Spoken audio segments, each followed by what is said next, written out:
Joining me for an exclusive interview for Fox Business this week, the banking chief commented on a whole host of issues, including the threat of China getting back to the office and his future at the company. We begin on the economic recovery and JPMorgan's new branch in Fargo, North Dakota. It's great to see you.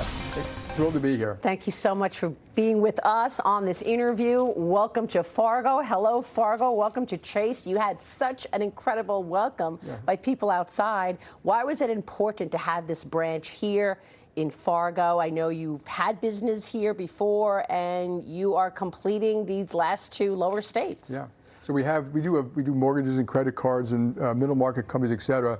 But I've been waiting 20 years since I got to Bank One to finish a nationwide expansion. And this is the last state, so it's the 48th state in the continental U.S. It's also my 50th state. And of course, when we come here, we bring all of JPMorgan, which is small business banking, wealth management, mortgage lending, payment systems, commercial banking, investment banking, philanthropy, and things like that. So I'm just thrilled to be here. It's been a long time. They gave me a T-shirt saying, you saved the best for last. I love it. I saw some signs. Welcome, Jamie. Jamie, thank you so much. I was like, wow. So tell me about that. I mean, how long do you give a branch? Does the profitability of a branch, does that come into play, or it's just having the presence to have that sort of stickiness in all of the other businesses? Well, it may surprise you, we do actually look at profitability sometimes, but no, it is stickiness. It takes, unlike a McDonald's where, you build it and it's almost instantly profitable, it takes, a couple of years to build a book of business, deposits and investments and loans and stuff like that. But we're patient, and we want to be in the 48 states, and allows us to do a lot of other things in the state, and so we're totally thrilled about it.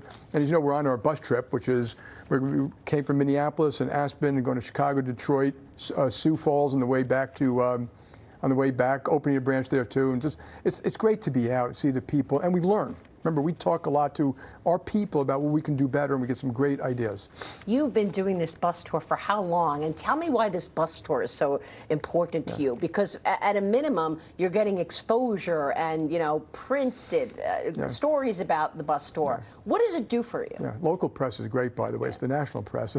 Sometimes isn't. But, we started 12 years ago, and we always did road trips. I think for anyone in business, you got to get out and see your clients and your own people. But when we go to the bus tours, we actually use a bus. This one is a little bit more by plane because it's too far apart. But we go to branches. We talk to our branch people. We celebrate tellers. We celebrate successes. We speak to the mortgage loan officers. We have client events. So, in Aspen and Minneapolis, we did a large client event last night. We're going to do a huge one in Chicago tomorrow. Now, these are small businesses, middle market companies, large corporations, town halls. We're doing a town hall. We did one yesterday in Minneapolis for a couple hundred people. And so it's just great. And you learn a tremendous amount. You don't learn as much sitting behind a box on Zoom. And, I've taken other trips, and you just learn about innovation and growth. And it's uplifting, by the way. You're going to find it when you're here. It's uplifting. In every town in America, you've got businesses who are trying to find a way to grow, and innovators, and it's just fabulous. And I saw you talking to the governor earlier. The governor came and wanted to make sure you had the warm welcome that you did. Yeah, it was great for him to come, yes. Yeah. So let me ask you about what's going on in general, because I think you find yourself in a little bit of a liquidity trap. All this stimulus going into the economy, cash going into the economy from the Fed and the government. What are you going to do with all this money, and should the Fed lay off at this point? Yeah. So I think the good news, which is far more important than all that, is we have a healthy underlying economy. The data is uncertain, but the strength of the economy, in my view, is not. And a lot of this liquidity has put the consumer and businesses in a position where the pump is primed. It's ready to go. So the fact that loans are coming down in this, unlike 08 and 09, this is a good sign. Everyone's ready to go. Confidence is going up. People have plenty of capital. Obviously, the lower 20% got really badly hurt in COVID, the lower 20% income. And so, we'll figure out what loans will start going up eventually when growth, gets stronger and stuff like that, and we'll be okay. Yeah, I saw some data today that the numbers were looking better in terms of loans, but I want to ask you about that. Is all of the money and the stimulus being thrown at this economy, is that also affecting loan demand because companies are also flush with cash? Totally. Maybe they don't want to borrow as much. Totally, but again, for a good reason, which is, usually when consumers and businesses deleverage, it's because they're over-leveraged, and deleveraging could take a couple of years. This is the opposite. They're paying off loans to have a lot of money. Incomes, investment, home prices are up, stock prices are up. So I think it's a good thing, and we should all celebrate when we have strong growth that goes hopefully deep into next year at one point. So Loans will start to grow, and we see today, if you look at actual numbers, credit card spend and debit card spend, they're way over what they were in 2019. In different places a little bit, so obviously not international travel, but domestic travel, cruise lines, restaurants, all way up, and like 20% higher than they were in the same month in 2019. So you have a pretty healthy economy. Jobs are plentiful, wages are going up, which I know a lot of business people complain about that, but it's actually a rather good thing for the people getting higher wages. And I think in September you're going to see, people go back to work as schools reopen and some of these benefits run out and stuff like that. So. Yeah, all of this great stuff. It's why I scratch my head when I look at interest rates, because this week the 10-year yield hit 1.17%. Yeah.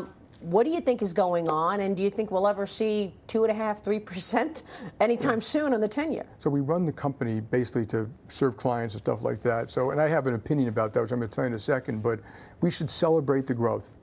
We should celebrate the fact that we're going to grow at 6%, 7%, and God knows in the next year. And rates are low, mostly because, and I've never bought the secular stagnation argument, mostly because central banks around the world have bought $12 trillion of bonds. And that's a huge sum of thing. And so they're buying a lot of the issuance. That will stop eventually. And and of course the outcomes are a range. One outcome is that rates go up, and I think they belong much more at 3%, 3.5%, and 2% in the short end. And then we still have healthy growth going for a couple of years.